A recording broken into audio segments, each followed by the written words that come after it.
Per mi era una decisió que estava pensada, però no assumida del tot, perquè sempre em queda aquest punt d'interrogant de dir jo presentaré una querella contra tota aquesta gent que van fer totes aquestes coses que són absolutament il·legals, amb l'ànim de que jo sigui investigat per part de la justícia, i si s'arriba a la conclusió que efectivament això era il·legal, que hi hagi les penes corresponents. Jo tenia aquesta intenció, però sempre tens aquest punt d'interrogant de dir, home, però si això ho faig com el que jo era en aquell moment, president de la Generalitat, i després ni tan sols s'admet a tràmit, i queden allà com un paper mort amb un calaix, doncs tampoc em satisfeia aquesta idea, no? És cert que a mesura que es van reforçant els arguments i van sortint coses que semblen noves, no?, i descobriments nous, etc., doncs jo cada vegada estic més decidit a presentar aquesta querella.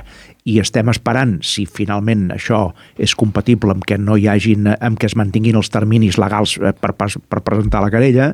Estem esperant al final d'aquesta comissió d'investigació, perquè en aquesta comissió d'investigació dels Congrés dels Diputats sobre la denominada Operació Catalunya han de sortir més coses. Com a mínim ja n'està sortint una, que és que els que han estat gravats, com la Cospedal, la Sánchez Camacho, el Jorge Fernández Díaz en el seu moment, etc., neguen les pures evidències.